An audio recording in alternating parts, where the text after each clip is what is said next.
Welcome to IMMA's Slow Looking series.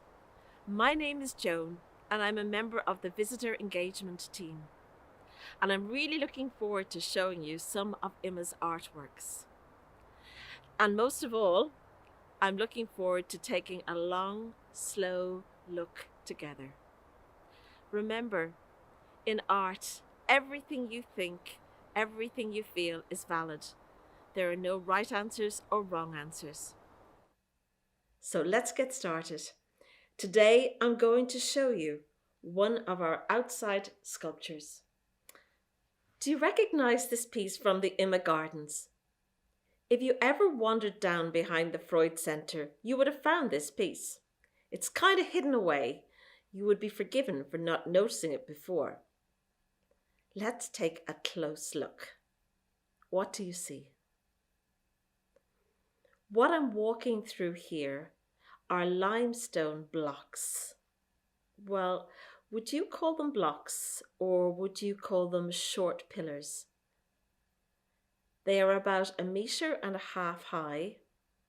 They're all the same size and shape, but they are not laid out in a definite pattern. Rather, they are laid out in a random pattern. It's a little like a maze when you walk through them. Would they remind you of ruins? And if so, what structure would they have held up? A temple? A house? They're not in a regular line like pillars you might see in the ancient rooms of Greece or Rome. What do you feel about them? Are they like ruins to you? Or are they like the beginning of a new construction? In this city, there is so much building going on, and between the scaffolds and the cranes, we can see the structure of building take shape. There are tall columns, and it's not unusual to see large concrete stumps getting bigger and bigger every day and steel girders being put in place. Isn't it interesting that things that are very old and things that are very new can look alike? Let's look at how the artist has worked on these blocks. He has drilled holes in places. The holes are very regular, exactly the same distance between them. Sometimes there are 4 holes, and here there are 5 holes. Each hole is a little thicker than my finger. You could stick your finger in, but I would rather not. They look like they were done very exactly with the special industrial drill. If you saw them in a building site, you might think the holes were for drainage, ventilation, or wiring of some sort.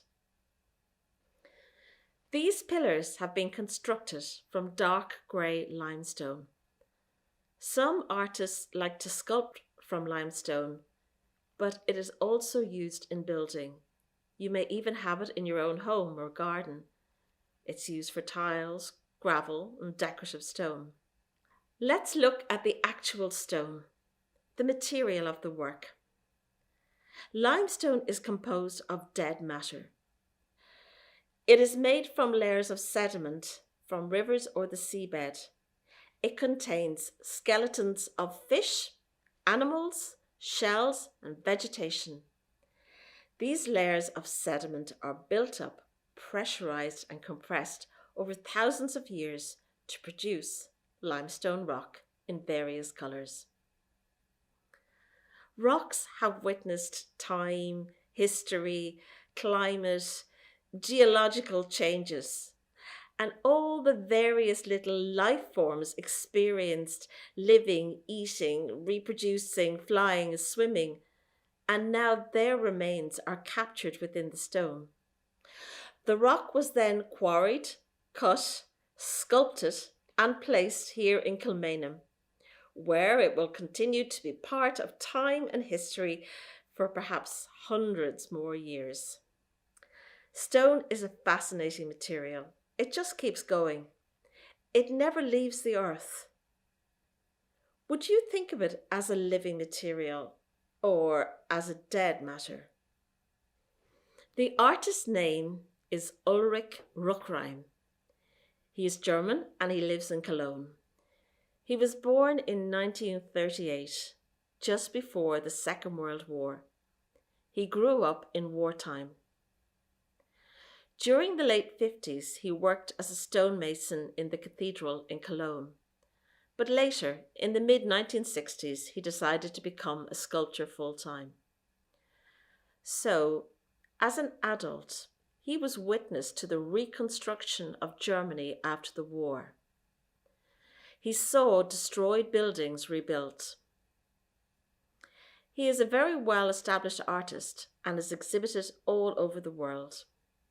He lived for a time in Ireland, in Clonegall, County Carlow, from 1988 until 2001. He made this work in 1988, so presumably this limestone came from a quarry in Ireland, and one day he received his delivery of limestone at his workshop. First, he shaped the 8 pieces. Then, using a very powerful industrial drill, he drilled the holes which caused the rock to split.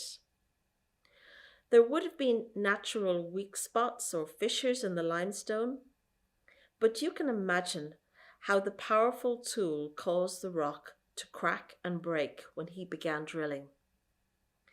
Then he assembled the broken pieces to reform the pillars again. So to recap, he constructed the block, drilled the holes very exactly, the drilling weakened and cracked the rock, he reconstructed the pillars. They are the same, and yet they are different. They don't entirely fit. There are cracks, and of course, the holes. What do you think of this procedure? Constructing, deconstructing, and reconstructing.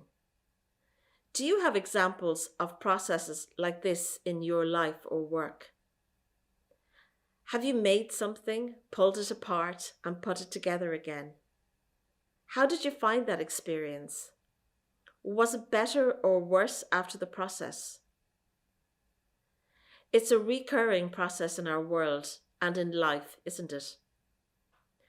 Rukreim witnessed it firsthand in Germany. Create, destroy, rebuild. Ulrich Rukreim entitles this piece, 8 limestones cut to a specific size from rough blocks, 150 by 50 by 50 centimeters, split into parts and reassembled into their original form. I hope you have enjoyed looking at this artwork with me today, and I look forward to showing you more intriguing pieces from the IMMA Slow Looking series.